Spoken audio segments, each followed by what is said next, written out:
Maintenant, on est rendu à confectionner l'intérieur de ce sac à dos. La prochaine étape, c'est de installer la pochette à l'intérieur. Alors, je vous explique. On prend un des morceaux doublure, si vous voulez, du sac à dos. Et moi, ce que j'ai fait, je me suis, naturellement, je l'ai placé bien comme il faut sur ma table de travail, ma règle qui est graduée. Et j'ai pris ma petite règle et je me suis placée vis-à-vis le 13 pouces. Ce qui veut dire que mon sac a 18 pouces de haut. Donc, j'ai descendu de 5 pouces avant d'installer ce qui sera l'intérieur de ma pochette sur l'endroit de ma doublure. Alors, je les place endroit sur endroit.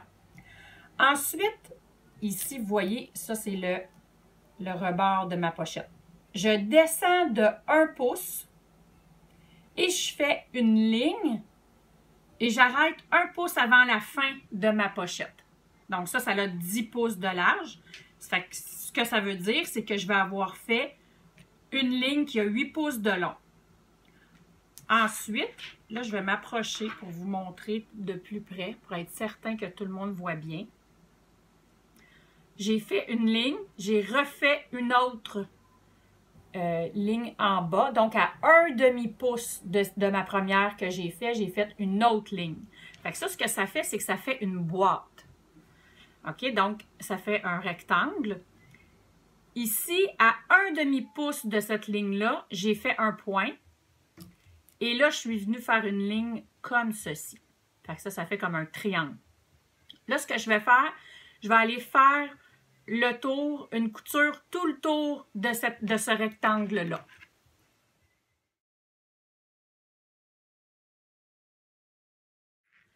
Maintenant que j'ai fait ma couture dans le rectangle, j'ai coupé au centre, où j'avais fait la ligne du centre. Donc, mon rectangle a 1/2 pouce sur la hauteur, si vous voulez. Et au centre, j'ai fait une coupure et j'ai coupé le petit triangle comme ceci. La prochaine étape, c'est d'aller porter la pochette à l'intérieur et sortir bien comme il faut les tissus, puis aller presser le tout bien comme il faut. Puis ensuite, on va installer la fermeture éclair. Bon, voilà ce que ça donne. Une fois retourné, bien pressé, vous voyez, la pochette est rendue en arrière. Et sur le devant, j'ai mon rectangle pour aller maintenant installer ma fermeture éclair. Ce qu'on fait, moi, j'ouvre de cette façon-là. Je mets ma fermeture éclair ici. Et je ramène. Et là, je m'assure de bien placer la fermeture éclair au centre. Et je vais épingler. Ensuite, une fois que je vais avoir bien épinglé tout le tour, une fois que je vais avoir bien épinglé la fermeture éclair, je vais aller faire une surpiqûre le plus près possible. Et voilà. Maintenant que ma couture est faite tout le tour de ma fermeture éclair, là, c'est le moment d'aller refermer la pochette. Alors, ce qu'on fait, c'est qu'on replie la pochette de cette façon. On va clipper comme ceci. Et on va faire une couture pour bien refermer la pochette. Des 3 côtés. Ce que je vous conseille, c'est de coudre de ce côté-ci, comme ça. De façon à avoir votre morceau de votre sac devant vous pour être certaine de ne pas le coudre en même temps que la pochette. Donc, vous partez comme ceci, vous faites ça comme ça, on tourne, on ouvre, comme ça on voit bien où est-ce qu'on s'en va. Ça donne ceci une fois la pochette bien refermée. Et ma fermeture éclair, donc ma pochette est installée. Maintenant, je vais assembler ma doublure intérieure. Alors, je place un peu comme on l'a fait, pas un peu, comme on l'a fait pour le sac, l'extérieur de notre sac. On place les morceaux, les 2 coupons de doublure, pardon, endroit sur endroit. Et on va les coudre sur les 3 côtés. Ensuite, on va faire comme pour l'extérieur du sac, on va faire notre petit carré de 2 pouces par 2 pouces pour venir former le fond de notre sac. Important ici de ne pas oublier de laisser une ouverture. Comme je vous dis, moi j'aime laisser l'équivalent de mes doigts là, parce que c'est par là qu'on va retourner le sac quand il va être terminé. Donc, laisser une ouverture. Fait qu'on coud ici, on fait un point d'arrêt, on fait un point d'arrêt, on repart. Et ensuite, on fait les carrés comme on a fait plus tôt pour l'extérieur. Maintenant que j'ai cousu les fonds, moi j'ai fait une couture droite et un zigzag pour être certaine que c'est bien solide. J'ai mon ouverture ici.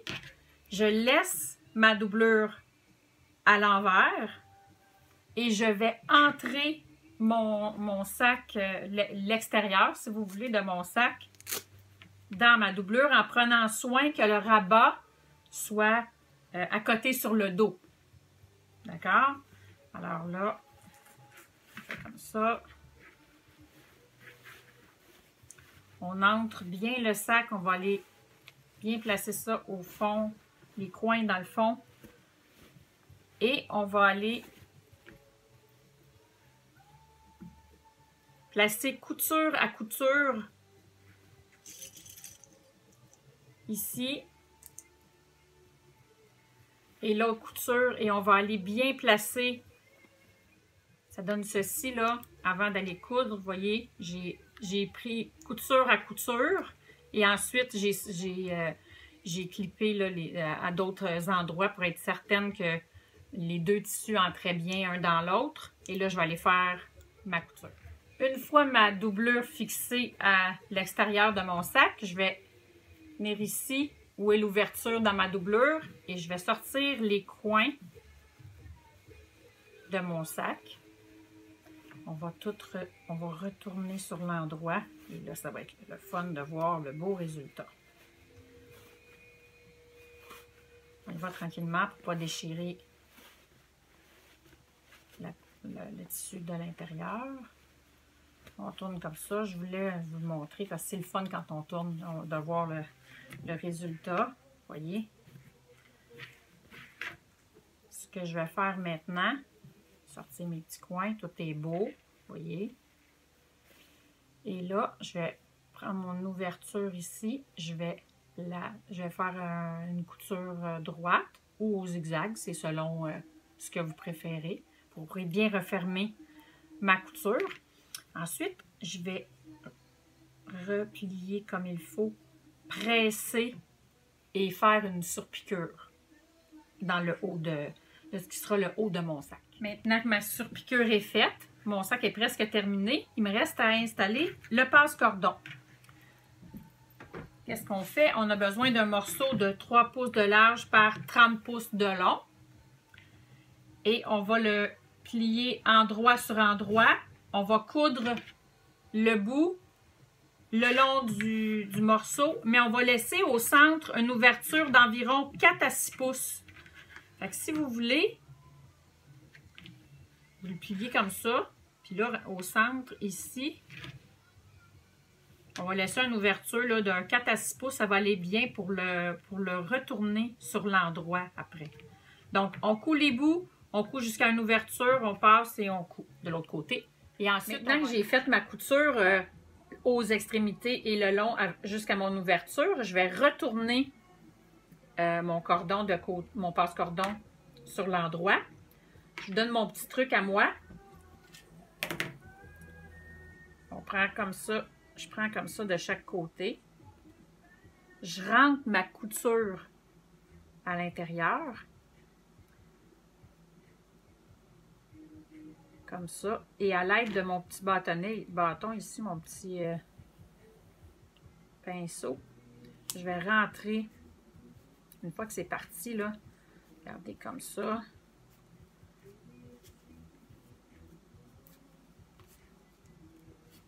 On va aller jusqu'à l'ouverture laissée. Et là, ça va y aller tout seul. Et voilà. Et là, je vais presser. Maintenant que j'ai bien pressé mon passe-cordon, je vais l'installer sur mon sac. Alors là, vous voyez, c'est le dos de mon sac. On fait attention de ne pas l'installer par-dessus les bretelles, mais bien en dessous. Je trouve le centre de mon passe-cordon et le centre de mon sac. Donc, vous pouvez vous prendre ici. Moi, ce que j'ai fait, c'est que j'ai pris ma règle et j'ai trouvé mon centre et j'ai épinglé mon passe-cordon à 1/4 de pouce à 1/2 pouce là, du haut de mon sac jusqu'en avant. Donc, je vais faire la même chose de l'autre côté. Et ensuite, une fois que c'est bien épinglé, je vais partir et faire une couture le long du cordon en haut et le long du cordon en bas. Par contre, il est important de savoir que quand vous allez arriver aux bretelles, c'est certain que là, vous allez devoir faire un point d'arrêt et recommencer une fois la bretelle passée. Par contre, vu que les bretelles sont assez grandes, vous allez pouvoir le faire seulement une fois. Fait que, mettons, vous partez d'ici, vous arrêtez à cette bretelle-ci, vous tassez vos bretelles et vous repartez faire l'autre côté. Bon, comme je vous l'ai mentionné au début, vous pouvez faire votre cordon vous-même en faisant du billet, ce qu'on appelle du billet. Fait que moi, ce que j'ai fait ici, c'est que j'ai pris un morceau de 45 pouces de long par 2 pouces de largeur.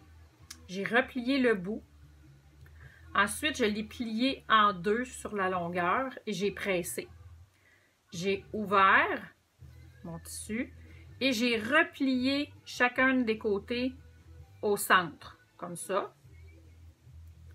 Et ensuite, j'ai replié comme ceci. Et c'est comme ça que j'ai fait mon cordon qui va servir pour mon sac. Maintenant, vous pouvez aussi utiliser un lacet si vous voulez utiliser cette petite bidule pour aider à refermer le sac. Par contre, si vous prenez du cordon que vous faites vous-même, c'est certain que vous ne pourrez pas utiliser cette petite bidule dont j'ignore le nom. Si jamais vous le savez, écrivez-moi là dans le bas de la vidéo, s'il vous plaît. Alors, ce que je vais faire, moi, j'ai décidé que je vais prendre du cordon, du lacet, pardon, pour ce sac-là. Je vais prendre le noir parce qu'il y a un petit peu de noir dedans. Et je vais prendre mon épingle à linge, mon épingle, pas à linge, pardon, excusez-moi. Prendre cette épingle-là. Je vais la rentrer ici comme ça. Et c'est de cette façon que je vais rentrer mon lacet en faisant glisser mon épingle tout le long. Et je vais ressortir à l'autre bout. J'ai sorti mon lacet. En plus, quand on achète des lacets, ça vient en deux. Fait que ça fait vraiment un cordon parfait pour un sac à dos comme ceci. Puis je voulais vous montrer aussi, voyez-vous mon point d'arrêt, là, on ne voit même pas en arrière, là, quand j'ai fait mon point d'arrêt pour coudre mon passe-cordon. Maintenant, je vais entrer en appuyant comme ça, je vais entrer le cordon un à la fois. Je pense que c'est ça qui est le mieux à faire. Finalement, je pense que c'est les deux. Je vous confirme que c'est mieux de rentrer vraiment dans le petit trou les deux lacets à la fois. Ça va mieux, les deux bouts de lacets à la fois.